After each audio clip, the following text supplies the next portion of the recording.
Alors, donc, Mani de Mobougon, au nom de intercoalition Yewwi Wallu, gërëm sant ñi nga xam ne ñëw nañu fii tey comme journaliste, comme homme de communication et de presse, fekkee ci waxtaan wi nga xam ne moom la ñu bëgg a def ñun ak askanu Sénégal. ñu di leen gërëm yéen journalistes yi ni ngeen ñëwee aussi nombreux di sant yàlla bu baax nag bi mu ñu mayee gannaaw suñu dernier point de presse ñu tasewaat fii di waxtaan fas yéene waxtaan ak yéen ci li nga xam ne moom la ñu génn dimanche dernier ñuy fàttaliku ni bala ñoo dem ci élection yi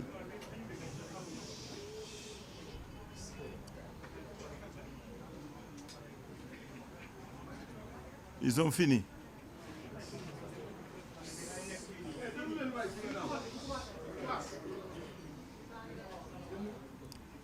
ñuy fàttali ni bala ñoo dem ci élection yi bi Sénégal di Sénégal ba léegi musuñu dugg ci élection yu jaxasoo nii yu jalgati yi fese nii yu maata yi musul nekke nii. Pour la première fois dans l'histoire politique du Sénégal dem nañu ay élection ak ay dammitu liste ak ay daggitu liste ak ay kuppati liste. Pour la première fois dans ce pays il y a eu un déni, un reniement de tous les organes yoo xam ne ñoo waroon di àtte wala dala waroon dalal xelu ñi nga xam ne ñoo séq joŋante bi. ñuy dem ci élection ay bakkan rot ay xale perte ci seeni bakkan ay nit ay gor yu deful dara parce que dañu am seen ngëm-ngëm rekk dem tëdd ci kaso. Pour la première fois on a vécu une pré-campagne boo xam ne musu fee am. Contexte boobu li ko indi yéen ñëpp xam ngeen ko. Le pouvoir qu'on a en face est aux abois. Dañu jaaxle dañu jommi. Ils étaient cernés de toutes parts. xam nga saa yoo acculé une bête su sësee ci mur mbëkk ak gaañ ak rey rek la xam parce que dootul demee xel xol dong lay demee. Et c'est ce sauve-qui-peut qui a fait qu'on a été dans un scrutin, en tout cas dans un pré-scrutin très chahuté, très houleux, très disputé, et malheureusement qui laissera des traces pendant longtemps dans l'histoire politique et démocratique de ce pays. Ni ñu organiser législative ren yi mosu fee am. Contexte boobu moo tax ba ku nekk ci ñun dem nga ci élection yi ak xel ak xol boo xam ne musul am.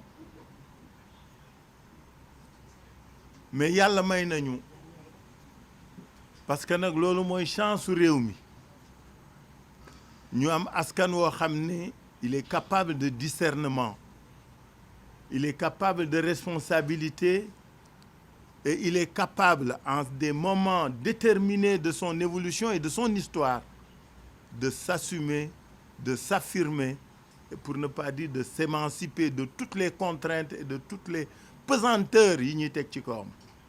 Loolu moo am ci scrutin bii pas. Scrutin bi am aussi dans un contexte où l'opposition a compris. Parce que quand l'État a failli, parce que li marqué élection yi mooy que ni c'est l'État à travers toutes ses institutions et à travers ses organes d'exécution, c'est cet État-là qui a failli et qui est à la base de l'imbroglio et de toute les problèmes que nous avons vécus. État boobu moo ñu imposer loolu ñu jàmmaarloog moom ak xel parce que sooy xeex ak ñenn ñi nga xam ni wéeruwuñu yaakaaruñu lu dul làqatu ci ginnaaw état pour di def li ñuy def da ngay séq ak ñoom da ngay def leen ak ñoom ak xel et c'est ce que nous avons fait à travers l'opposition la plus significative de ce pays. C'est ce qui explique cette présence-ci. L'intercoalition Yewwi Wallu est une réponse politique, est un message politique, est une attitude politique d'hommes politiques responsables qui ont compris que face à la brutalité et à tous les excès, il fallait une attitude de responsable, mais une attitude intelligente. C'est ce qui a donné naissance à l'intercoalition Yewwi Wallu. mu bett leen lool, ce fut une très grosse surprise.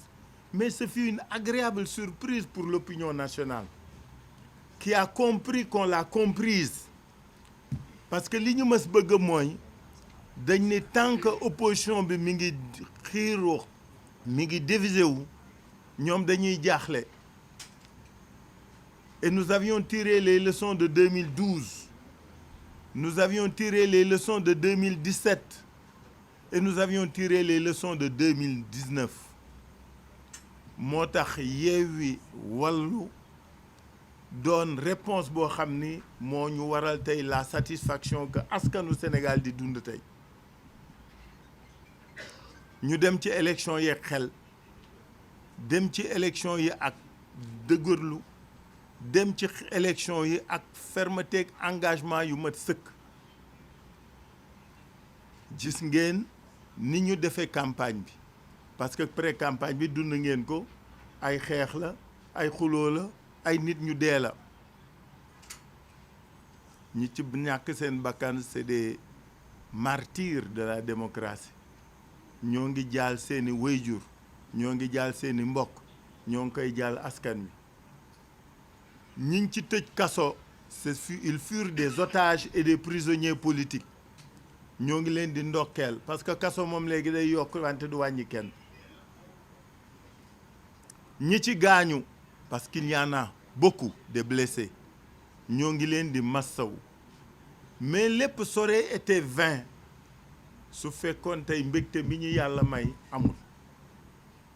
parce que tey nag dañuy sant yàlla, dañuy sant askanu Sénégal, parce que notre démocratie a montré sa maturité et sa capacité à s'émanciper d'un certain nombre de contraintes pour s'élever.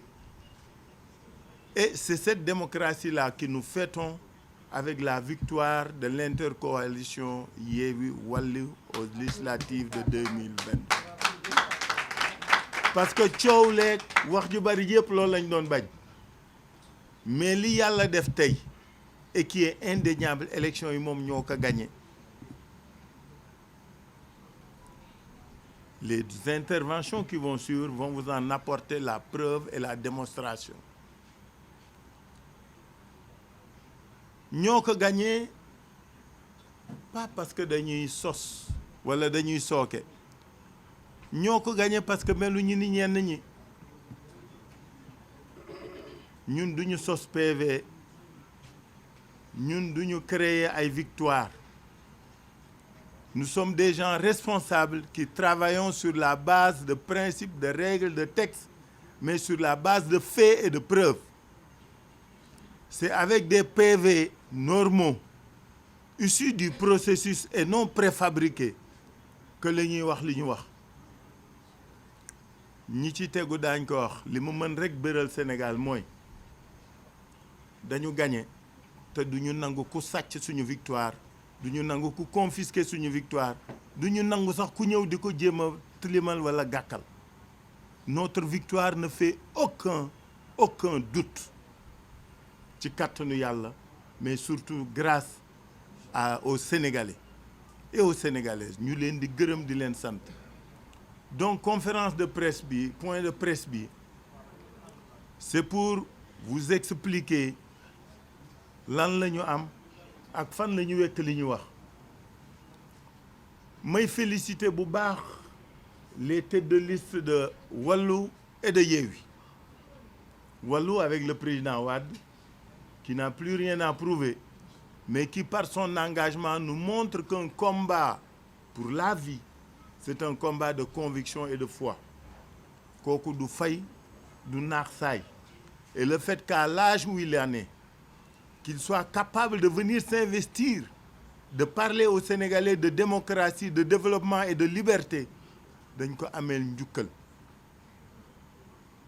C'est de aussi féliciter pour lui rendre hommage notre tête de liste nationale Yewwi, Ousmane Sonko, qui a fait une très très belle campagne. N'en déplaise nag aux autres, parce que looloo ñu waral tous nos problèmes.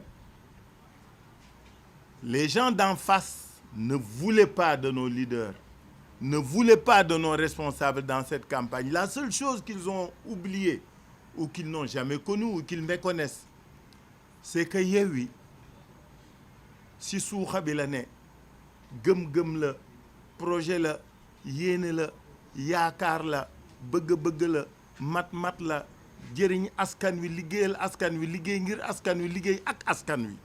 Loolu la ñu sóorul ci xol bi la ak ci xel yi. Dara mënu koo fay. Que tous nos leaders aient été écartés de la course a été une source de motivation et de fierté de servir l'idéal Yewwi et tous les candidats de Yewwi. C'est la raison pour laquelle des hommes comme Barthélémy et tous ceux qui sont derrière nous méritent d'être félicités parce qu'ils ont compris les enjeux et ils ont pris la place de tout le monde. Loolu rek la gars yi sóorul woon. Xamuñu woon ni Yewwi dara mën na koo fay. Xel lañ leen tonto wuñ leen xol. Dañ leen wax ni ñun ñoo leen ëpp xel ñoo leen gën a muus. Soo amee doole wala ngay jëriñoo doole jàmbur doo réfléchir lu bari. Looloo leen dal. Su ñu yëgoon tey je suis sûr que si c'était à recommencer il n'invaliderait jamais notre liste. Parce que li ñu sénégalais yi wan ren ci taxawu ci adhésion ci contenté ci mbégte ci engagement mënuñu leen ko fay yàlla na leen ko yàlla fay. Au nom de l'intercoalition ñoo ngi gërëm askanu Sénégal ci loolu nga xam ni defal nañ ko Wallu ak Yewwi ci adhéré ci fi ñu leen woo ci adhéré ci taxawal démocratie boobu mooy première leçon bi. Deuxième leçon bi mooy ni campagne bi ak élection yi demee gis ngeen na mu demee rafet na lool. Que ce soit la campagne de Wallu, que ce soit la campagne de Yewwi, ce fut une adhésion populaire sans faille. Avec peu de moyens nag fayuñu kenn dara joxuñu kenn dara. C'était massif, c'était populaire, c'était animé. Mbégte rek nga ciy jële. Ñetteel bi mooy dañu amoon projet. Demuñu ci élection yi naan nit ñi voté leen ñu ngir lii dañ ni un autre Sénégal est possible. Nous invitons tous les Sénégalais à venir le construire ensemble. On était dans une œuvre, une entreprise de co-construction d'un nouveau pays, d'une nouvelle nation, d'un nouvel État et d'un nouveau projet économique et social qui promeut le Sénégalais et uniquement le Sénégalais, entièrement le Sénégalais. Looloo ñu wuutee gaañi dañu xam fi ñu jëm xam li ñu bëgg xam nañ fay demee ak kuñ fay demee ak lañ fay demee loolu moo ñu wuute moo tax dans cette campagne nous étions à l'aise xam nañ fi ñu jëm xam nañ lañ fay demee ak kan lañ fay demee ak lu tax ñu dem fa. Dama bëgg rapidement rek brosser loolu pour situer li taxoon ñu demee ni ñu demee doxale nañu doxe. Aujourd'hui, nous avons autour de cette table Lamine Thiam, qui est le mandataire de la liste Wallu, et Déthié, qui est mandataire de la liste Yewwi. ils vont vous présenter les différents résultats du ñu jalgati yoon gaa mais nag daañu leen wax li ñu am ñun te xam ko te mu wéeru ci chiffre li tax ñu ne gagné nañu ci kattanu yàlla ak adhésion wu sénégalais yi